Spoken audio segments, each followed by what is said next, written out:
Oh, what a day it has been. You'd be surprised how busy I feel even when I'm just consuming media all day. I really need to write more, but I haven't quite felt that little twinge. Um, I woke up this morning and the last Warframe dev stream of the year started at 11 a.m. I watched that. And then I'll touch on that just briefly. They were drunk. I mean, they were really drunk. They were giving away Mesa Prime access like it was nothing. I think they gave at least 8 instances of it away. Whew. And I did not win any of them. Would have been nice, but that's fine. I then had lunch, and then I went on a walk, and that's actually the reason I'm really tired today. Although the walk was only maybe an hour and 45 minutes or an hour and a half, at least an hour and a half of my day. It was very cold. So be careful what you wish for. I'm pretty sure yesterday's stream was called I Am So Done with Wind. And that's what's happened. The wind's over. The wind is over because instead of warm air coming up the jet stream, as my dad would always call it, we now have a lot of cold air, cold, still air that is very cold. And it was clear for at least a little bit of the day, mostly when I was walking, which made it quite beautiful and also quite cold. How cold was it? It was just barely above 40. In fact, I'm a little concerned that there's supposed to be some rain tonight, but it might actually be snow. Concerned is a strong word, since I don't actually have to drive anywhere, even if I was working. Tomorrow's Saturday. But I'm glad I walked. It's been a few days since I've had the chance. Even when it wasn't actually raining, it was windy and scary enough that I just didn't feel like going out. But I think this is better. I think it's the first day of winter. It's the solstice. Have a holly jolly solstice. It's the shortest time of year. And it really was exceedingly short. The sun came down at like 4:13, I think, this afternoon. But there was still a lot of twilight even half an hour later. Like, not enough that I would feel comfortable walking, but with the clouds breaking up as they were, it was nice to have a little bit of light in the sky in the evening. And apparently the sun will set 13 seconds later tomorrow. I don't know if that's true. So the way it works is that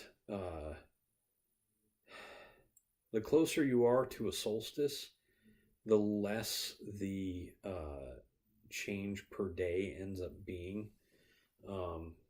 And the closer you are to an equinox, I guess, the more profound, like how many minutes each day is longer or shorter than the last, gets bigger. But we are starting the slow turn back towards light and life, which will be much more profound in March. Well, definitely more profound in May, but more profound in March when the next equinox hits. For now, it will be very short days, very dark days, and very wet and cold days, I suspect, for the next 2 months. And I'm sort of ready for it. But just before I sat down, the reason I'm so late tonight is that my friends said, hey, let's get together in Warframe. Cabby wants a Euphona Prime receiver. Let's crack some cabbages open. Now, for those of you that don't play Warframe, cabbages are relics, and relics are where some of the most important equipment in the game is gotten.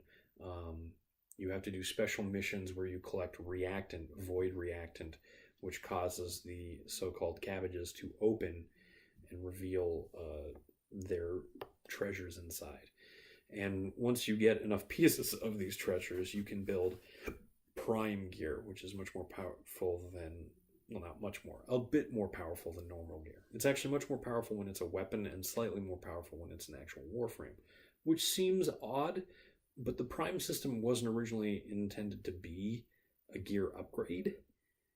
It was intended to offer more options because the slots on the weapons had better polarities. These are game systems I'm not going to get too into. But something important happened, and I was thinking about this earlier today. A lot of work was being made to provide new art assets for these Prime weapons, but people weren't interested. There were already ways of taking the base weapons in the game and making them better through the use of these polarity slots. So people were just like, it's a lot of work, and I really don't see what the point is if I'm not getting something better. And again, Digital Extremes listened to the player base, and they made the realization that if they're going to have people work on these, and people, although it was a lot of work to make the Prime assets, were really pleased. The artists really liked doing this. It allowed them to explore and expand upon ideas they had already have, sometimes expanding on other people's ideas, taking them in new directions. For example, while Ember Prime looks pretty close to what Ember originally looked like, the difference between the more recent Chroma Prime and the original Chroma is astounding. Chroma looks like a man wearing a sort of cheap dragon costume over a set of high-tech armor. Chroma Prime looks like a high-tech dragon, bipedal at least. But yeah, so that's a lesson that they learned as a company, and that's why I voted for them as the developer of the year on Steam.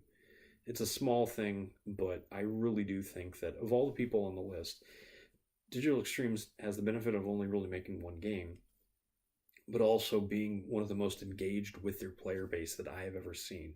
And as Blizzard slowly, inexorably becomes more and more unrecognizable as their former selves, it's nice to see that Digital Extremes is still dedicated to making the kind of game that they want to make, not just a game that they think will make a lot of money.